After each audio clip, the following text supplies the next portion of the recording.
Hello, app people. Hello, Dan. I know Dan's always there. Oh, hi. This is Shaquille O'Neal. Shaq is in the house. Wow. How's that? Is that looking good? That's looking great, Allison. Actually, wait a minute. Shouldn't it be like this? There we go. Excellent. He's looking very studious tonight. Actually, what we need to do is poke holes in his eyes so I can wear them. Kind of like Gazmaz, right? All right. There is a reason for this existing. Hello, live chat people.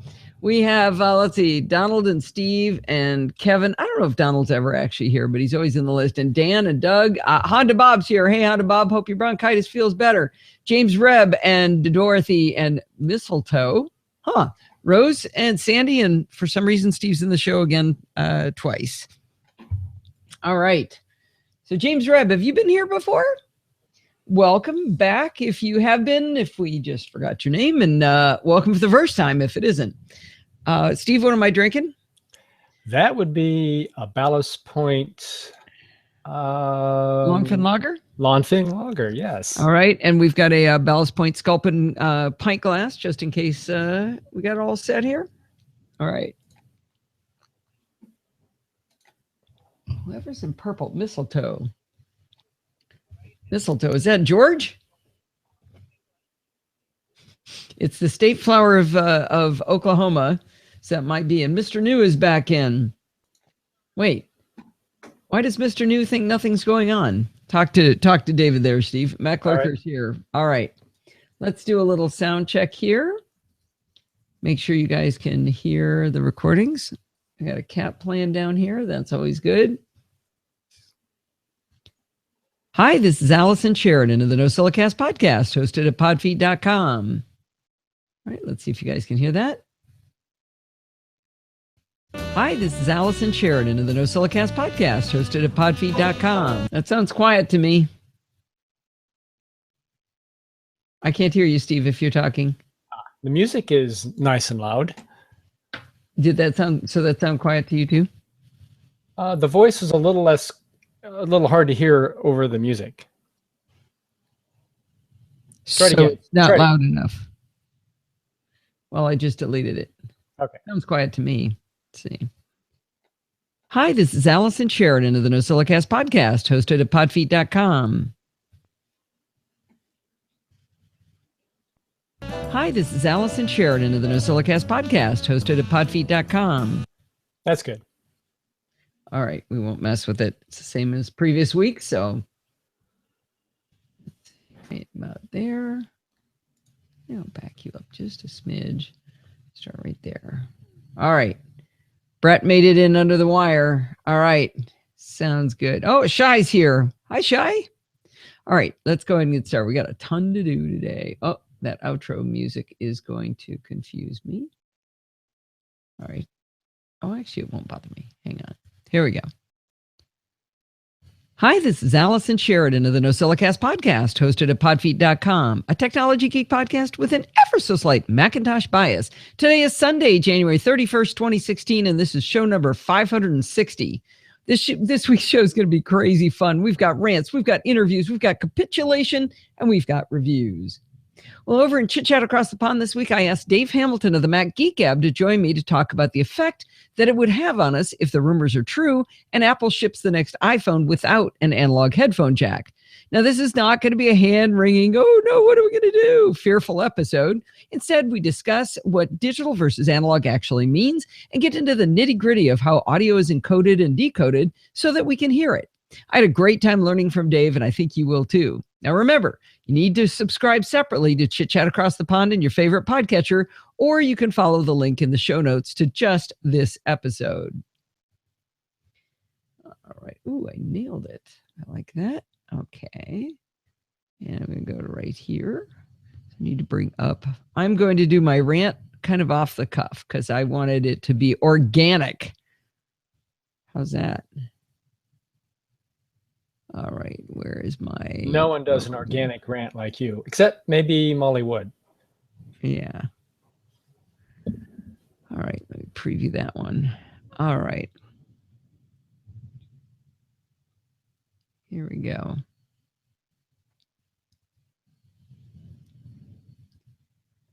Every year, I make a calendar for the family of photos. And over the past years, I've always used iPhoto. But you know me, I jumped into Photos full steam ahead, and I've been using that. So I decided to try to make my calendar in Photos. Well, I have to say, it's horrible. It's a terrible user interface. Everything about it I can't stand. Laying out the photos is harder, viewing is harder, everything is harder. But I persevered and I made it through and I created my photos calendar. So I sent off a calendar to my mother-in-law, to us, and to both of the kids. And when we got them, instead of having the month shown, the month said things like lorem ipsum. Now, that's not what it's supposed to say. Lorem ipsum is it's a bunch of words that people put together. It's like fake Latin they used for page layout. It's a placeholder text. So for some reason, Apple decided to print these random things onto our calendars. Some of the months have the dates nice and big. It'll say July 2016, but other months have little teeny tiny text that says March 2016 or lorem ipsum or an entire paragraph of lorem ipsum. The thing was a mess. So I called up Apple and I talked to the first person. The first person sent me to somebody on the iApps team. The person on the iApps team ended up telling me I had to talk to Print Services. And after 45 minutes of trying to get through, I ended up having to hang up because I had to go to dinner. I was angry. Let me tell you, I spent $110 on these calendars and they're all garbage. So I was pretty mad. Second day, I'm not as mad. So it was kind of good because I had time to actually, take my time and explain the problem to the first three people I had to talk to. Well, the second person was a guy named Jeremy in Print Services. Turns out Print Services isn't who I need to talk to get it fixed. They're the people who can just give me my money back. And I realized, okay, Jeremy, I guess that's a really good idea. I do want my money back. I sort of thought I would just, send you another print job. And he was able, by the way, to go in and look and see that these three totally different types of calendars were made. Mine was wrong in a different way than Lindsay's and Kyle's were, which was different than the way my mother-in-law's was printed. So it was garbage. He agreed it was garbage. And after that, he got me over to Tony back in iApps. Well, Tony was cool and we had a good time. So we brought up a screen share so I could show him what I was doing in Photos. And I showed him my project and I showed him how you couldn't see the date. The date was actually shown real teeny tiny down in the corner of each month. And I had never noticed that because I hadn't really looked at the date part. I was focused on doing the pictures. I just sort of assumed that the date would be there. So he says, okay, well, let's go in and mess around in the theme. And I told him, I said, if you wreck this layout, I'll probably hunt you down and kill you in your sleep because it took me so long to get this thing right. So he got that I was joking. He knew I wasn't serious. And he said, okay, why don't we duplicate that project you created? I said, that's a good idea. So he duplicated the project and he says, okay, let's go and look at the themes. And we bring up the themes and he says, well, which one did you pick? And I said, so how would I know? Because the themes don't show you anything that's inside the themes. In iPhoto, you could look at a theme and you could say, oh, let me see what the dates and the layouts look like. No, not in the new one. It's just the cover page. Well, we finally figured out I must have had the one that just had the black bar at the bottom. Only one of them did on the cover sheet. So we went into that one. And guess what it was called, by the way? It's called Big Date. I got small dates, but no, it's called Big Date. So anyway, we go into it and we reapply that one and it doesn't fix the problem. It's still little teeny tiny dates.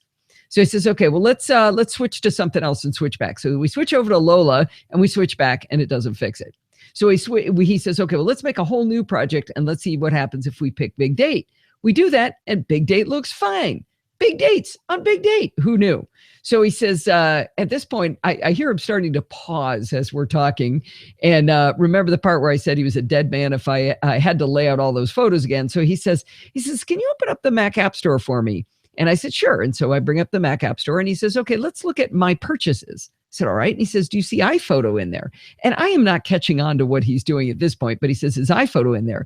And I said, well, you can tell by how long I've been scrolling, how much junk I buy from you guys. So, I'm a great customer. And he says, okay, we can't find it that way. Just use the search box. And I said, but the search box doesn't search my purchases. And he says, oh, yeah, it does. Yeah, it does. I said, oh, you think it does? So I put in iPhoto and it doesn't search my purchases at all. And he says, well, that's really lame. What was great because he was just like a buddy looking at the same thing you're looking at saying, well, this isn't any good. So anyway, we go back to my purchases and we scroll. We find iPhoto and he says, okay, click install. And I said, what are you doing, Tony? He says, well, you've been telling me this whole time that iPhoto was better than Photos for this. So, iPhoto still works. You could just still go use iPhoto, right? Why don't you just use iPhoto and do it again?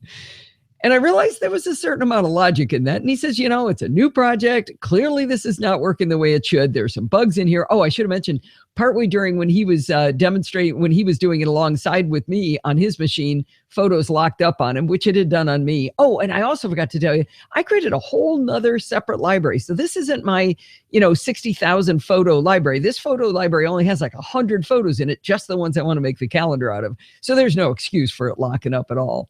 But anyway, I was able to download iPhoto and start over and recreate my calendar. And I didn't hunt him down in his sleep either. But we'll see. I haven't submitted it yet for printing, but now it's never going to make the end of January, which is my calendars go February to January. So it's going to be late, which is awesome. But that's not the worst story. I have another Apple story. So you know how in the iPhone, there's a thing called text replacements under keyboard. So the default they put in there is OMW for on my way. What's a real handy thing? It's sort of like, think of it as Text Expander Lite. The nice thing is it works across all your applications. So it's pretty cool. But a long time ago, I put in NC to expand to NosillaCast, which I thought was a great idea because I type NosillaCast a lot. But the problem I didn't realize was that those text expansions were going to come back over and bleed into my Macs. Well, I really don't want NC to expand to NosillaCast because every week I name the episode NC_year-month-date. The people in the live chat are probably laughing at this point because they've heard me every week for months say, can somebody figure out how to make this stop? Because I don't want that text expansion snippet into my Macs. I had tried to delete it. I deleted it on my iPhone. I said, I can live with it on my iPhone if I could just get rid of it on my Mac. So I tried to delete on the Mac. It would come back. I deleted on the iPhone. It would come back. I deleted it on all my devices. It still came back. I turned off the radios on all of my devices and deleted it on all my devices and then turned the radios back on and it came whooshing back into all of my devices. So I was out of ideas. But then I started thinking, I spent like $300 on AppleCare on every one of my Macs. So why don't I just call Apple and make them figure this out? By the way, I'd done a lot of searching in the forums, and there were a whole bunch of people with the problem, and they had all kinds of really weird arcane solutions. But I figured I'm going to pay Apple. I'm going to make them figure it out, right? Well, they call these zombies, by the way, when they go away and come back. So I went up 3 levels of support until I got to I got one guy that I really didn't resonate to, it was just kind of like, the guy kind of grated on my nerves, but luckily he was out sick one day. So my new best friend, James Anderson, took over, and James and I have had so much fun together. We've been on the phone 3 or 4 times so far, and we have done tons of experiments. At one point he said, sign out of iCloud on all your devices, nuke the text replacements on all the devices while you're connected to the internet, and then turn on iCloud one at a time on each device. So let it repopulate one at a time. Give it some time to, bring it all down and go to the next one. The good news is we were able to get rid of the text expansion snippets on all of my devices. So that's actually a victory at that point, because when I type NC, it just stays NC on my Mac now. But he didn't think that was good enough. He said, we got to get it working on all your devices. So he said, okay, I want you to go into each device and create a text expansion, or what do they call it? Text replacement. Create a text replacement, and we'll watch it propagate out to all the devices to make sure that that's working. So one of my hobbies, and I really love doing this, and you should do it to people because it's so funny, is use the word boogers so that they have to say it. So I went in and I said on my Mac, my MacBook Pro, I typed in Boogers MacBook Pro, and I had it, or MVP, and I had it expand to say Boogers MacBook Pro. And then I did on the MacBook, and that one was called Boogers MacBook. I got Boogers iPhone, Boogers iPad. I had it working all across the board. And the great part was he had to keep saying, so did you get any boogers on that one? Did any boogers come up yet? And he's laughing because he knows I'm doing it to him on purpose. I tell you, we've had a lot of fun together. So we started doing it. So I had Boogers iPhone, Boogers MacBook Pro, Boogers MacBook, Boogers iPad Pro. I was just doing 4 of the 5 devices. I don't know what the iPad is in this plot. The iPad Air is in this plot. But anyway, so I get it all working. I start submitting these on all of them, and we start watching it repopulate. And it repopulates everywhere except on my 12-inch MacBook.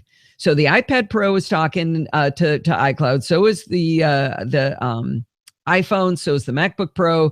But the MacBook, the 12-inch MacBook is not talking to any of the other devices. So he went away and came back, and we've been doing more and more experiments. And the thing I'm most impressed by with James is that he has managed to keep track of all of my devices. He takes a lot of good notes, but on the fly, he's keeping track. So, for example, on the MacBook Pro, he said, "Can you create a second empty account?" And I said, "Well, I've already got one. I've got one called Demo." He says, "Okay, go into your demo account," and then he said on the MacBook, create a test account too. Well, I named that one test account on the MacBook, but I got demo account on the MacBook Pro. The whole time he's keeping track of which accounts I have on which one, which was amazing. So he has me go into those demo accounts, the demo and test accounts, and he created a fake iCloud account for me. So we created this fake iCloud account, and I signed into iCloud on both of the devices in these test and demo accounts. And we put text shortcuts into the two of them. And sure enough, they whooshed up to iCloud and back down, and everything worked perfectly. So you realize we've eliminated the variable of something wrong with the hardware, and we've eliminated something wrong with the accounts, because the account is working on 4 of the 5 devices, but it's not working on the 5th device. So he's kind of at a standstill here when he realizes that there's nothing else he can do at this point. And I said, well, you realize what's happened here is there's something wrong in iCloud, in my iCloud account. That's where the problem has to be, because it keeps coming back and, causing all these weird problems. So at this point, he tells me, he says, "Okay, we're going to have to put your iCloud account into maintenance mode." And maintenance mode is so scary. He tells me, I have to read you some legal jargon before you can agree to doing this. You're not going to believe this, but going into maintenance mode means they pick a password for my iCloud account, and I have to agree that they get to know that password and go in and touch all my iCloud stuff. So they could see in my photos, they could see in my iThoughts HD stuff, they could see what's on my packing list and my iThoughts stuff. They could see my pages documents, my numbers documents, my text edit documents, preview, anything that's syncing through iCloud. They're going to be able to see it if they need to. They're going to be able to see it because they're going to have my password, right? So he says, so I said, "Yeah, well, you know what? Let's just go ahead and do it. I'm going to do this anyway. This sounds crazy, but I'm going to do it." So he says, "Okay, I've got to generate the password using our password utility." And he starts to kind of pause as he tells me this. I'm like, "Okay." And he says, "Okay, let me read you off the password." And he starts reading the password, and he reads me some uppercase letters, some lowercase letters, couple of numbers. And then he stops at 8 characters. My password right now is 8 characters, no special characters, and only upper and lower case. And he starts to kind of laugh at this point. Now, what he's laughing at is the absurdity. And he says, "Our super double secret password generator is generating this password for you that's that bad." At that point, I said, "James, that's not actually funny, right? You do realize that's not funny." He says, "Oh yeah, I do. It's more like in the absurd category." And he said he has seen it create passwords that are so bad when you go into, I had to go in and change my password, right? He generated, but I had to go into iCloud and change it. And he said sometimes they're so bad that our own system will not accept it because it's that bad of a password. I said, "Oh, that's great. That's great." Now, I also pointed out to him, I said, "You do realize that now you and all the engineers working on this can go home to your Apple TVs and just buy some movies on my account, right?" I said, "I'm telling you, if I see any weird charges on my account, I'm going to call my children first because they do that all the time, but then I'm coming after you."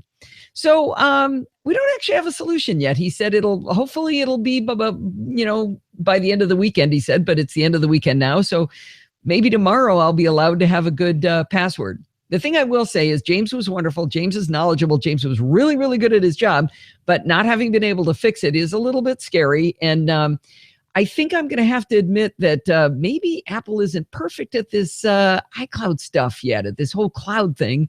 But anybody who's ever worked on syncing software knows that syncing is very, very hard, but it doesn't look like Apple has cracked the code yet. So stay tuned. Boy, I hope that recorded.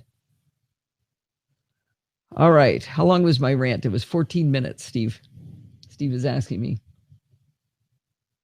You're advertising that. Yep. So that's nice, huh? Isn't that a good story? Oh, here's another page. I don't know if you're going to be able to see this. Where's my see if you can you read the month there? That's the lorem ipsum text. Isn't that nice? That's beautiful. So did I miss anything? Wait. That's the big month text? Yeah, that's big date. That's Big date. right? Those are Yeah. some big dates there. Big characters. Hey, what's going on here? You know what? I think I might have written over my my intro, but that's okay. Let me see.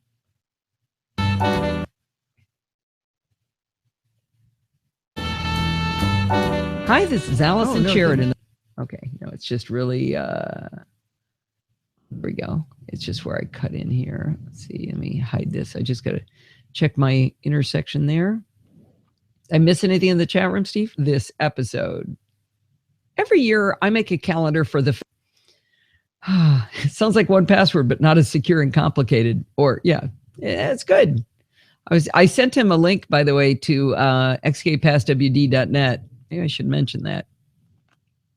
He thought it was really cool. The issue is reading it to Allison so it works and she doesn't have difficulty transcribing. What? Allison? Why is George reading passwords to me? All right. That was pretty good for off the cuff, huh? I've told the story a couple of times. Poor Dorothy's heard it 3 times. All right. Let's see what's up next. So maybe I should do peak next. All right.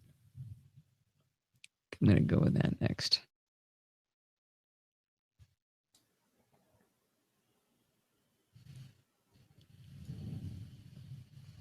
Oh, I just remembered one more little thing. I did show James xkpasswd.net and he thought it was awesome and he took note of it and he said he's going to tell all of his friends and his coworkers. So we'll see. Anyway, let's clean our palates with an interview with Peak on their multi-sport sensor. This is another one of the interviews where it might be fun to watch the video because Steve convinced me to actually play golf with this sensor on a glove on my hand. By the way, I'm an amazing golfer. I have golfed twice now, if golfing is considered just going to the driving range. All right. Let's see how that sounds. Stay tuned. Okay, that's too long. You're not going to disagree with me being a great golfer, are you? Oh, stay tuned. Oh, I just remembered one more. All right. What am I getting applauded for? All right. I think for your rant. Oh, good. I see. Yes. Oh, and I kept wanting a sip of beer and not getting any. So let me, I thought I had this up. Where did it go? CES interviews. Steve, I'm going to skip Owlet. That's fine. Okay.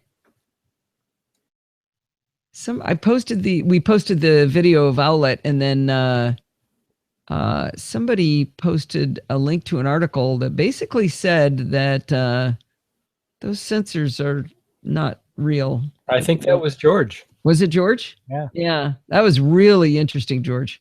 I'm assuming mistletoe is George, right? You bet. All right. Let's see. This is CES. You went better golfer than I gave up years at decades ago. Steve, tell him what an amazing golfer I am. Hey, you're not talking.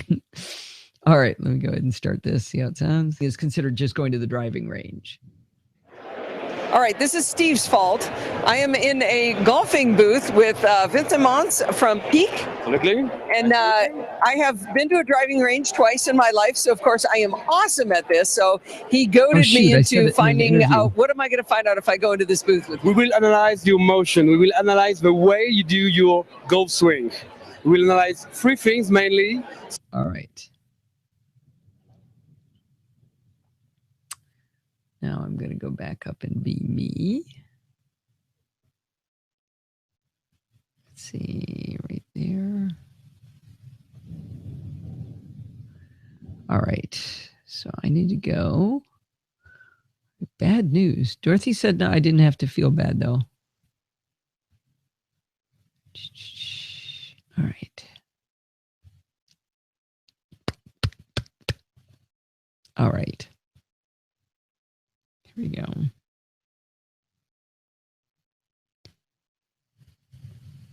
Well, I promised some capitulation in this show, and this is that part.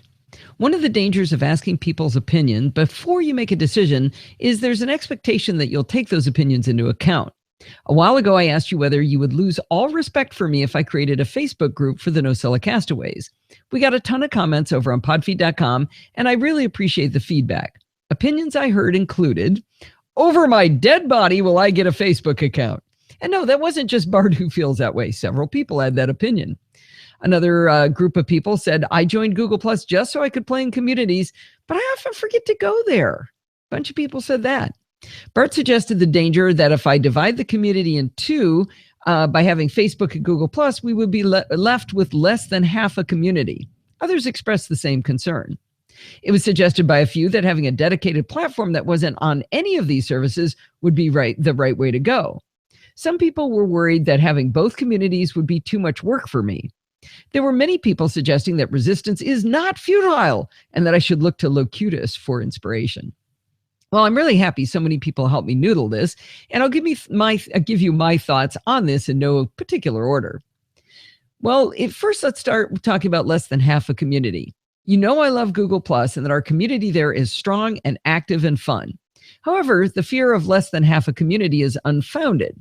What we have now is far less than half a community. Here's some math to help you understand what I'm trying to say. There are 7.4 billion people on the planet. There are 3.3 billion people in the world with internet access. Of those 3.3 billion people, 1.6 billion of them are active on Facebook every single month. That means nearly half of all internet users are actively looking at Facebook. All right, now let's take a look at Google+. This one is a little harder to find accurate statistics because while Google posts how many people have accounts, 2.5 billion, they won't tell you how many people actually use Google+. Remember, they sort of forced you into Google+ just by having email, I think. Estimates in the Tech Times put the active number at around 250 million people in Google+. I'm not saying that Google Plus users aren't important to me and that I would stop playing in Google Plus, but it seems to me that I'm not serving the other 98.5% of the Nosilla Castaway audience or the potential Nosilla Castaway audience by not giving those people a place to play in Facebook. All right, let's talk about whether it would be more work for me. To address the more work, I don't think it'll be more work. Every time I post an article on a podcast or a podcast episode, I post it to the Google Plus community, to my Podfeed Twitter account, to a NosillaCast Twitter account, to LinkedIn, to my personal Facebook account, and to a Facebook page. Now, my plan is to eliminate the Facebook page because it doesn't let people really interact with each other. Instead, I can post to the Nosilla Castaways community in Facebook and simply hit share from there to share to my own timeline. And that hits the folks who know me in real life, but maybe might not want to join the community. A lot of my in real life friends like to read the content and watch the videos. My hope is that, like the Google Plus community, people in the Facebook group will post questions and get answers from each other, and it won't take too much work from me. What would be more work for me would be a dedicated platform. I ran a BB Press forum a long time ago, and it was horrible. First of all, it was riddled with spam, so it took a ton of effort to keep it even usable. Even with all that work, it wasn't a good solution because I was forcing people to leave where they already are to go seek out this new tool. So if people are already in Facebook all day, they have to do very little effort to jump into the group to chat with folks who like the same kind of stuff they like. Making them leave to go to a forum won't work any better than making them leave to go over to Google+. I'm sure you can already tell that I made the difficult decision to go ahead and create the Facebook group. I promise that for as long as you guys are active in Google+, I will not abandon you. Many people wrote in the comments that they don't participate in the Google+ community very often, but that I should keep doing it. Well, that's not very fair, is it? If you want it to be alive and vibrant, participate. Go answer questions, post cool tech gadgets you like, ask questions when you get stuck. If you want to know what kind of stuff to post, watch what George from Tulsa posts. He is an animal over there. He's always giving us reviews, giving us ideas of cool things. He responds to people. Sometimes he's crazy, but that's okay. We do crazy. So, just go in there and participate. If you want it to be alive and vibrant, it's going to take you to do that. So with all that preamble, please head on over to Facebook and do a search for Nosilla Castaways and join our group. You can also go to podfeed.com/Facebook and it'll take you straight to the Nosilla Castaways group. It's a completely public group with no restrictions on joining, but for some dumb reason, when you hit join, it requires Steve or me as admins to tap the approve button after you request to join. I wish you didn't have to you didn't have to wait for us, but we're all over Facebook, especially Steve, so we're hitting that approve button as fast as we can. So please don't judge me, okay? Let's just all have fun wherever we meet up.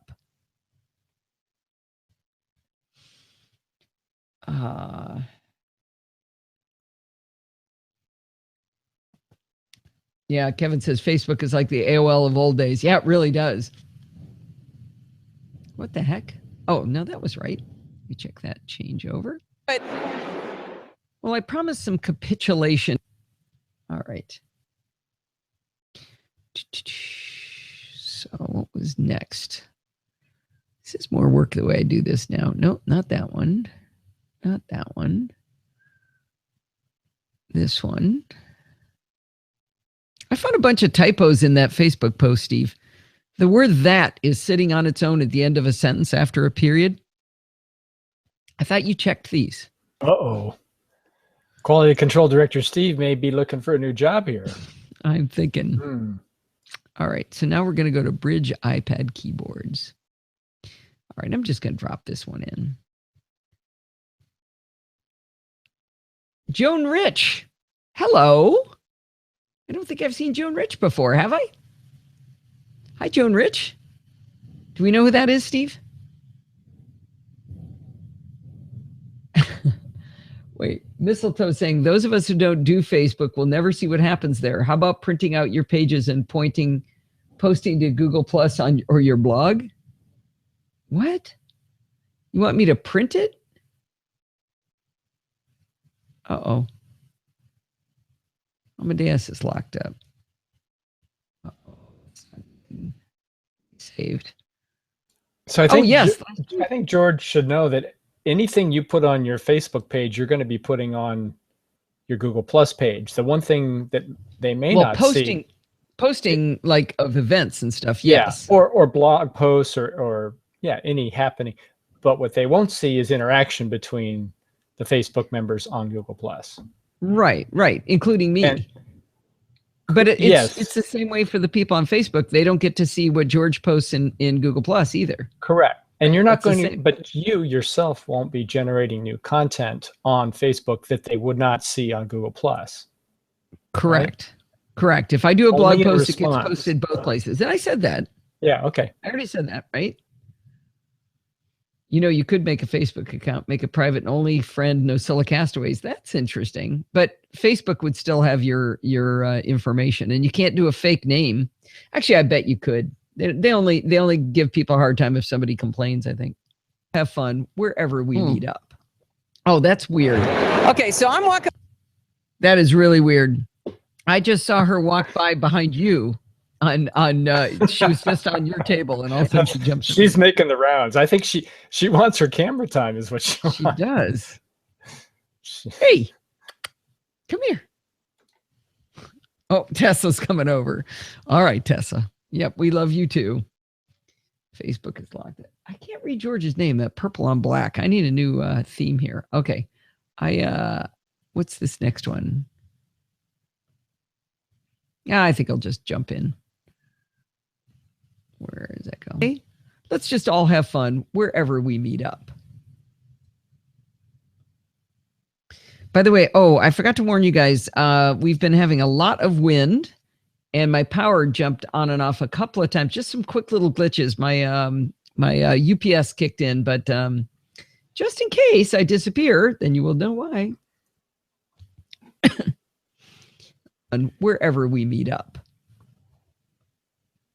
Okay, one more time. Fun wherever we meet up.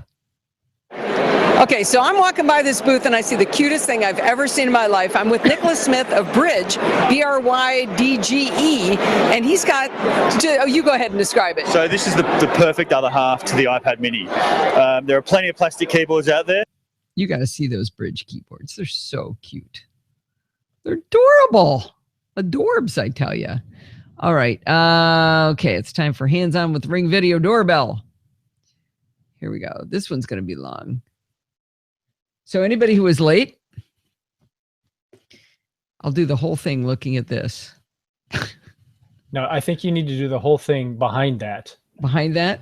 Like this? It's kind of hard because the yardstick is a problem. I can do it like this.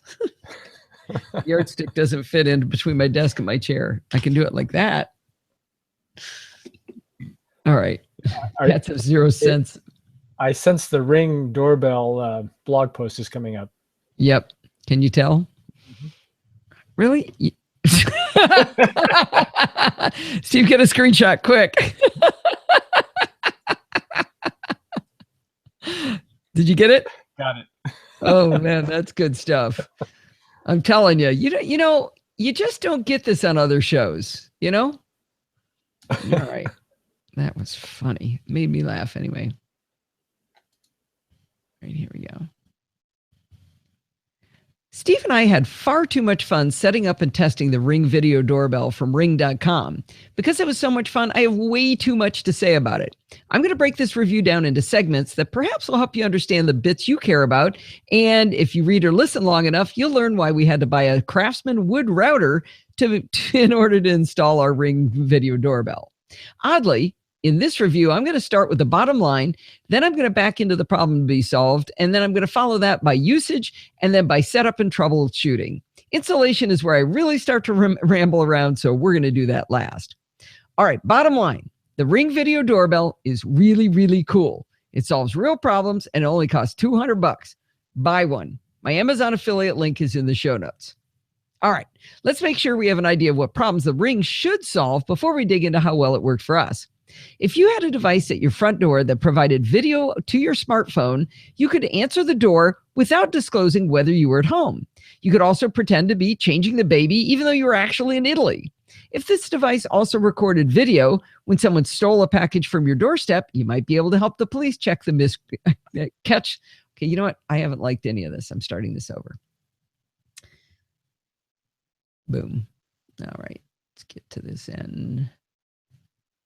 I don't like that. I did too many mistakes. All right. Steve and I had far too much fun setting up and testing the Ring video doorbell from Ring.com. Because it was so much fun, I have way too much to say about it. I'm going to break this review down into segments that perhaps will help you understand the bits you care about. And if you listen or read the blog long enough, you'll learn why we had to buy a Craftsman wood router in order to make this work. Oddly, I'm going to start with the bottom line first, and then I'm going to back into the problem to be solved. I'll follow that up by usage and then by setup and troubleshooting. Installation is going to be held till the end because that's where I really start to ramble, so we'll do that last. Bottom line, the Ring video doorbell is really, really cool. It solves real problems and it only costs $200. Buy one. Don't forget, of course, there's an Amazon affiliate link in the show notes. Let's make sure we have an idea of what problems the Ring should solve before we dig into how well it worked for us. If you had a device at your front door that provided video to your smartphone, you could answer the door without disclosing whether you were at home. You could pretend to be changing the baby, even though you were actually in Italy. If this device also recorded video when someone stole a package from your doorstep, you might be able to help the police catch the miscreants. We all love caller ID on our phones, so we can choose to whom we want to talk. What if you could screen visitors to your house by looking at them first and deciding if they were worthy of trooping all the way downstairs to greet them? Maybe you're a woman alone at home and you really hate answering the door at night. Maybe such a device would help you stay more secure. These are the problems that the Ring video doorbell could solve. The Ring video doorbell, which I will call simply Ring from now on, replaces your existing doorbell and gives you a live video feed from your front door whenever its infrared sensor detects heat and motion within the region you define. When someone arrives on your doorstep, your iPhone, iPad, Android phone, and Apple Watch all start to ring. Tap on the alert and the Ring app opens, showing you live video of your door while playing audio on your mobile device. If you choose, you can tap the talk button and the person will also hear you but never see you. If you choose to pay $30 a year, not per month, only $30 a year, these videos will be stored online for later viewing. I remember when these things were like $30-$40 a month. So $30 a year, that's nothing. Anyway, if you when you get your Ring video doorbell, you get a free month of stored video right away when you first get the device. That way you can play around with it and see if it's useful to you. I cannot imagine not buying the service because sometimes, you're indisposed and you miss the alert. So you really want to be able to open the app and see if you missed a friend or maybe a package got delivered. Let's say you're in a meeting. You can't actually answer your doorbell in the middle of a meeting, right? You could go back and see that package was indeed delivered. Maybe call your neighbor and say, hey, can you go pick that up for me?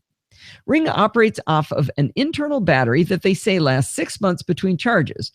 Or you can hook it up to your old doorbell's wiring for power. Now, you're going to have to stick with me to the physical installation section to hear how well that part went for us. When we first set up the Ring, we got alerts every time a car drove by. Cars are hot, so you'd expect that with an IR sensor looking for heat and movement, that would happen. But we don't want that many false alerts. Luckily, Ring has a solution. The Ring app has a sensitivity screen that shows you a semicircle cut into 5 angular zones. You can shut zones off one by one, and you can drag a slider up and down to change the range within which you will get alerts. We've stopped the cars from sending alerts, but our mail carriers are still so fast that we have yet to catch them at the mailbox, so we're still fiddling around with the settings. My only complaint with the sensitivity is that the text on screen is really, really small. The slider evidently says 30 feet at the top and 5 feet at the lower end, but I only know that it says that because I took a screenshot and I zoomed in on it. Way too small a font. But you know what? That got me thinking about accessibility. The great news is that the app for Ring works really well with VoiceOver. I only found one button, the button to add a new device, that was not labeled or even identified as a button. I'm sure it's an oversight, and I shot off a note to Ring about it. You can also change how many alerts you get if the motion continues. You can change it from light to medium to frequent. Now, we haven't played around with that too much, but it can be useful if someone's, say, working on the front porch. You don't need to keep getting alerts of that. Or maybe you have kids playing in the front yard. Maybe you want to know the kids came home and started playing in the front yard, but you don't need to hear about every pass of the football. The folks at Ring also sent over what they call Chime. This is a very small device about the size of a small transformer that plugs into an outlet and rings when your Ring doorbell rings. That was a lot of the word ring, but you catch what I'm saying. This means you don't have to have your phone with you to hear your doorbell in your home. Get this, the Chime can hook up to multiple Ring doorbells. So you could have your Chime ring when your mom's doorbell rings. Not quite sure why you'd want to, but you could. And you can have multiple chimes for a single Ring doorbell. So you could put chimes all over your house. Each chime is only $30. I think that's the perfect price point for this optional but very useful device. I should mention, not only would you be able to hear that your mother's doorbell ring, you can also be shared into her account on her Ring doorbell at her house, so you can answer the door over at her house. There is one thing I would change if I had my druthers about the Ring. I would have the camera field of view biased much lower than it currently is. It gives a great view tilted upwards and shows me the ceiling of my front porch, but the view downward isn't low enough to see the threshold of my door, which is where packages are left. We tried tilting it, but it would need to be tilted down about 30 degrees to see the ground in front of the door. We tried flipping it upside down, which sounded like a good idea in our heads, but then we realized the video would be upside down. To illustrate how high the video goes, I printed a picture of basketball legend Shaquille O'Neal's head. You can get your own picture of his head if you want at shackshead.com. And I taped it to a yardstick. Shaq is 7 foot 11 inches tall, and I'm 5 foot 5 inches tall. So I held the yardstick with the top of Shaq's head 20 inches above the top of my head. Then I stood at a distance where I was comfortably able to touch the doorbell. Steve took a screenshot of the view from the Ring doorbell app, and as you can see in the photo, there's about 6 more inches above Shaq's head that is still in view on the Ring app. Now, I really hope Shaq comes to visit someday, but even with the Ring camera view 6 inches lower to get a better view of our threshold, we can still see his lovely face standing tall. Now, that's the kind of investigative journalism you get when you read and listen to the NosillaCast. All right, let's talk about how to do the initial setup of the Ring video doorbell. See how I'm kind of going backwards through this? I wrote it in chronological order, but it was boring that way. Anyway, Ring works like many other wireless devices we've used for home automation, like the Nest smoke detector and the Wemo switches. They all pretty much work the same. You power up the device and it creates its own little baby Wi-Fi network. Using your smartphone, you connect to that little baby Wi-Fi network. Now the two devices can chat, so you tell the device about your real Wi-Fi network, including the password, using your smartphone. Now your device is on the real Wi-Fi network. While this isn't super intuitive if you haven't done something like this before, the Ring app is great at walking you through the steps. It offers videos if you're confused. It's really, really easy. When this method works, it takes maybe 3 minutes, even if you have to go look up your network password. But of course, nothing is ever that easy. We're now into the troubleshooting step. With our Wemos, our Nest, and now the Ring, there have always been problems connecting to Wi-Fi. All of these devices, first of all, only work on the 2.4 gigahertz band, and we have both a 5 and a 2.4 gigahertz network. We separated the networks after the Wemos pitched a fit last year, so we weren't expecting to have a problem with the Ring. Now, the basic symptom was that on some iOS devices, and not others, we could get all the way to the last step after authenticating to our network with the Ring and the Chime, and then it would fail. We ended up having to reset them, and we had complete failure, so I had to talk to support. But I'm going to boil this part down, and I got to tell you, it took several support calls for us to reliably and easily connect both the Ring and the Chime to our network. In every instance, the people on the phone at Ring were resourceful, polite, didn't have a lot of that useless chit-chat, that fake sympathy. Oh, I understand that you're upset that this isn't working correctly. None of that. They were just like, okay, let's get her done. Let's figure it out. Here's what we can try. Try this, try this, try this. They absolutely knew what they were talking about. Now, you may remember, or not, that I have a unique router situation where Bart helped me emasculate my Verizon Action Tech router so that I can use my Airport Extreme for DHCP and wireless access. On the final call with Ring, where we did crack the code, I showed my new little best friend Elijah my network diagram. He suggested that the trouble maybe could have potentially be caused by a firewall setting not on the Airport Extreme, which we had rebooted to see if that cleared out an ARP problem. Instead, he suggested that maybe it was the firewall setting on the Verizon router. He did a screen share to my Mac, and we logged into the Action Tech router from Verizon. And in the firewall settings, we found that it was set to typical security. That had an inbound policy of reject. Now, that's what you want a firewall to do. You want firewalls to reject incoming traffic that you did not request. Now, it's unclear to me why the router interpreted this traffic as unrequested, since obviously I was requesting it. But when we changed the security to low, which accepts incoming inbound traffic, I was able to complete the setup of the Chime and the Ring. Of course, we changed the security settings right back to reject inbound requests, and we did that immediately afterwards, so my network was secured and the devices continued to work. This was pretty cool because I learned something, and so did Elijah, and I was delighted that I sent him, and he was delighted that I sent him an annotated screenshot of the Verizon firewall settings, made with Clarify, of course. He wanted to keep that for their files so they can help other people. Now, I should mention that getting Elijah, the Ring support lead, on the phone on a Saturday was because Ring knew I was about to publish my review. But all of the other calls I had made were anonymous, and I got great support from all of those people as well. Now, I know you've been dying to hear about the physical installation. Like I mentioned earlier, the Ring doorbell installs in place of your existing doorbell and has a rechargeable battery. If you're handy with the electrons, you can connect it to the existing power from your old doorbell, and this will trickle charge the Ring battery.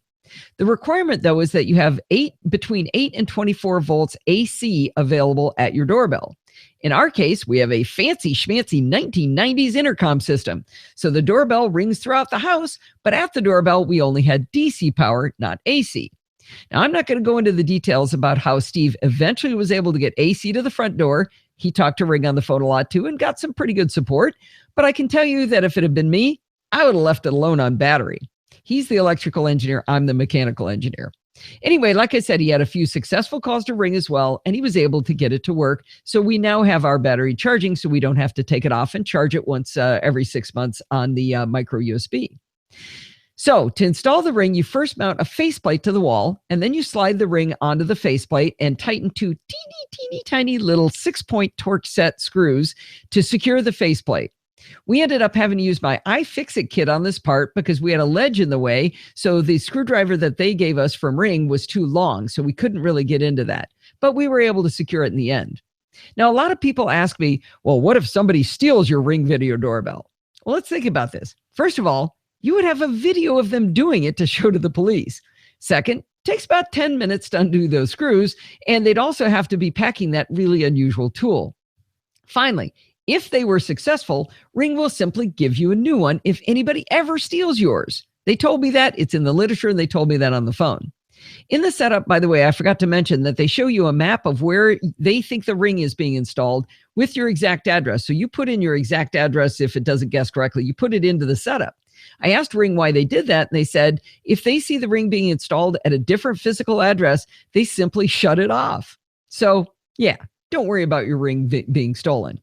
All right, back to our adventure and installation. Unfortunately, that fancy schmancy 1990s intercom was way bigger than the ring faceplate. So if we just slapped it up there, there would have been a big gap around the ring. We decided to make a wood faceplate on which we could mount the ring faceplate. So faceplate on faceplate. Anyway, we didn't want to put any old chunk of wood up there. It had to have some nice scalloped edges, the kind you can create with a wood router. This was actually an excuse to buy a router because we've been wanting to buy one for a long time. We have another project we want to do, but so this gave us the impetus to go out and get it. Steve brought home a 1 3/4 horsepower Craftsman router. And of course, there's a link in the show notes to our Amazon affiliate link for that device. And like any normal couple, we fought over who got to use it first. We compromised and took turns learning to use it on some test wood. I have to say, our first efforts with the router pretty much looked like a 6-year-old did it. We practiced a whole bunch of times, and we upped our game until it looked like maybe an 8-year-old performed the job. It was pretty sad. We then discovered that there are bits that help you guide the router if you don't have a table. So ours is table mounted. We're lifting this in our hands and try to slide it in a straight line. Anyway, so he went back to the hardware store and he got this new bit and it worked like a champ. Put a photo in the show notes of how nice it looked when we were done. I think we were well above middle school level by the end. Anyway, we were able to put it up, mount it up. We've got it working and we are absolutely in love with this. You can find the Ring video doorbell and the chime over at ring.com. And don't forget my affiliate link if you decide to buy.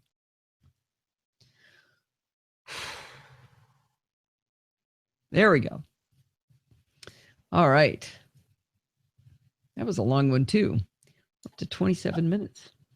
Wait, the show is only 27 minutes? So far. Really? It seems like it feels like an hour.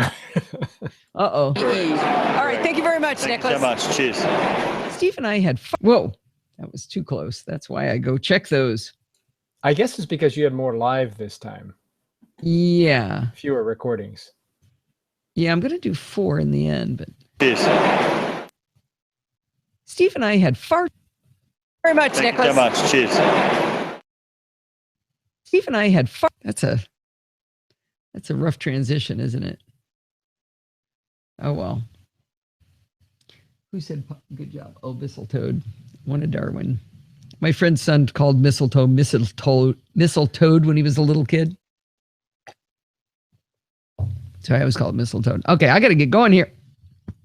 All right. All right. So what are we up to now? All right. I did bridge. Oh, excuse me. Oh my gosh. I've got two more review CES interviews to go. Okay. Now I've got the hiccups. That's not good. I have to hold my breath. The famous hiccup episode of 2016. Oh, no. Wait, I see. Ellie. Here we go. All right, Nosilla Castaways. Let's hear all of your hiccup cures. I have one. You want me to do it? This has worked 100% of the time. Can it be done in public? Beer and podcasting. Okay. No, is there a cat still back? Okay, the cat's gone. This works 100% of the time. You ready? I got to stand anyway. It's past 10 till. All right, here you go. First, you take a deep breath. You go, and then you blow out all the air. And then you take a drink. But you have to drink. You have to drink out of the back side of the glass. This is not going to end well.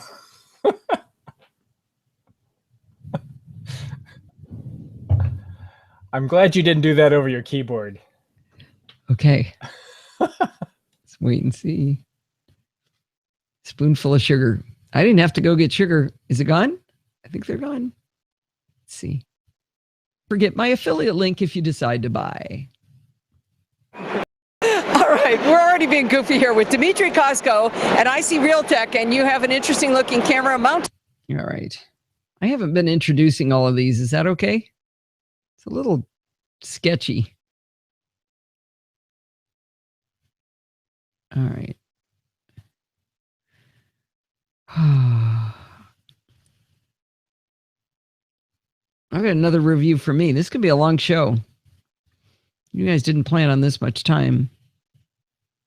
Maybe I should save the narrow one. Well, no, the show's not that long.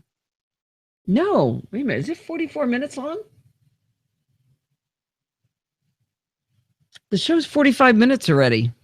I thought you said 27. I did. I apparently lied.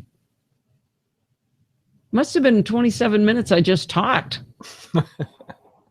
Maybe I'll save those two. What do you think? I wouldn't have to do any work. What would you be saving? Let me go ahead and drop Sure Call in, and then we'll do that one, and then I'm going to save my narrow review.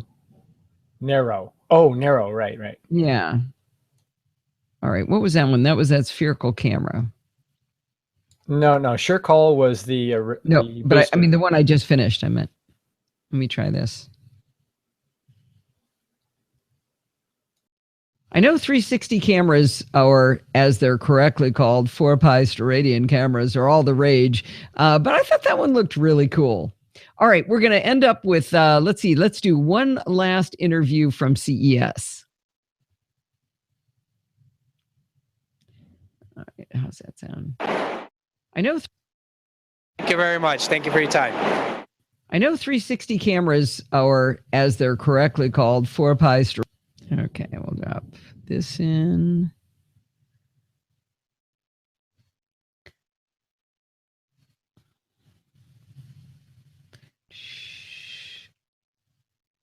You know what? I'm going to change that. Get rid of that one. George brought up a good point. You did give intros to those interviews in your intro. Oh, you mean in each interview it has its own intro? No, yeah. In the beginning of the show, I believe you talked about. I didn't this time. You did not? No, I did. Yes, on the previous week I did. I said what they were going to be about. So, not this time. I was going to, but I ran out of time. We should tuck that away. Remember not to do that so you have more flexibility. To do what?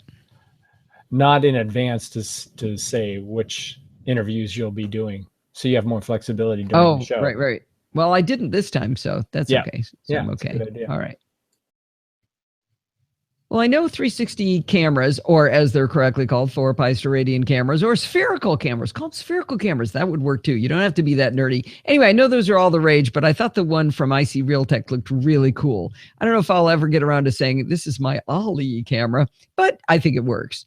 Anyway, we're going to do one more interview from CES, and this is one of the few devices that I think I will probably buy from that I saw at CES. So let's have a listen. All right. The heck is that? Oh, that's that. Derp. Come on. All right, let's listen to this. Well, I know 360. Okay, I like that a little bit better. And let's move you to there. All right. Yeah, so let's have a listen. I'm guessing that everyone listening has trouble getting cell phone calls inside their own houses. If you're anything like me, my AT&T signal's horrible. Okay. Yeah, we got to get one of those, Steve. All right, here we go. 46 minutes. You want to replace the microcell with that? Yeah, wouldn't that be fun? If it works well. Well, we can get a review unit of that one. That guy said he would. All right, here we go. All right, that's going to wind us up this week for this week. Do not forget to send in your dumb questions, comments, and suggestions by emailing me at allison@podfeet.com, and be sure to follow me on Twitter @podfeet. If you want to get help or get to know other NosillaCastaways, check out our NosillaCast Google Plus community at podfeet.com/Google Plus and the Facebook group at podfeet.com/Facebook. Basically, every link I have is pretty much podfeet.com/ whatever it is you're looking for. So just type those things in and see if you find what you want. If you want to join in the fun of the live show, head on over to podfeet.com/live on Sunday nights at 5 p.m. Pacific time. Just like, let's see, who was it? Doug was new tonight. Anyway, if you want to do this, I screwed it up. Damn. I started it at the wrong spot. Let's see. Google Plus and the Facebook group at podfeet.com/. So just type those things in and see if you find what you want. Okay, right there. I don't need to redo the whole thing. I can do it from there.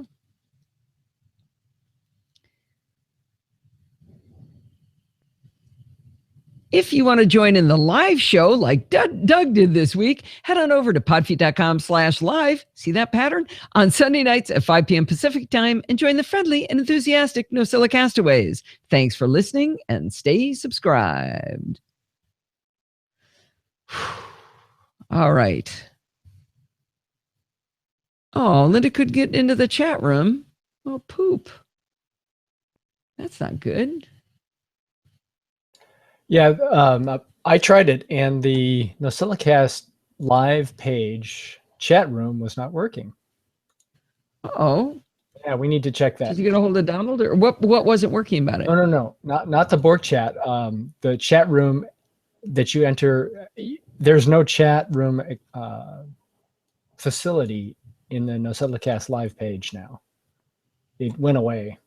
Okay. Guess who drops things onto that page at times? No. We'll have to check that. Stephen P. drops things onto that page. So, yeah, we'll take a look at that. I'm sure it's fine. I'm sure it was operator trouble. All right, let's see here. Wrong click in Tulsa. Thanks for listening and stay Wait, oh, that's got to be on. Check that. Thank you very much, Allison. All right, that's going to wind us up this week for this week. Do not forget to send. Oh, George says he's using it. Google Plus community at podfeet.com/Google Plus and the Facebook group at NosillaCastaways. Well, that's interesting. Thanks for listening and stay subscribed. So I go to NosillaCast Live. Mm-hmm. I select so normally the live show comes up with a chat room. You're saying the chat itself, you can't see it, but George can. Right. Maybe it's browser dependent. Let me try in Safari. Okay. She's on Windows. Not that there's anything wrong with that. That looks good. That looks good. That looks good. That looks good. All right. We got some good rants going. All right. I think we are a wrap. I'm going to bounce the way Dan taught me. I don't know, George, how many times can you scream that you're using it? I bet you could do it more times. All right, so this is going to be a file save as. Oh, I didn't see Richard come in. Hey, Richard, how are you?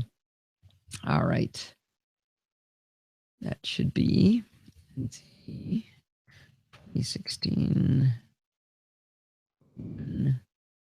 31. Oh, my eyes. God, I need new eyes. Can't see. Dan's like, cry me a river, Allison. Now my, no.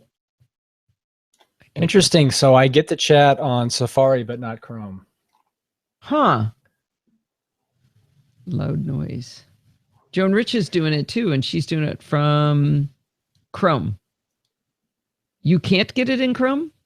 I cannot. Now, I have ad blocker on, but you don't have ads. No, I do not. All right. I think we're a wrap, kids. We can continue to investigate that. The chat should always work, whether the show is live or not. So, whoops, I lost Steve there. I lost the hangout. All right, everybody, we made it. Did we make it? No, I'm 4 minutes late. Sorry for keeping you late after class. I hate it when the teacher does that. This lighting looks good. I look purple. Everything else looks yellow. Anyway, love you guys. Thanks for coming. Bye.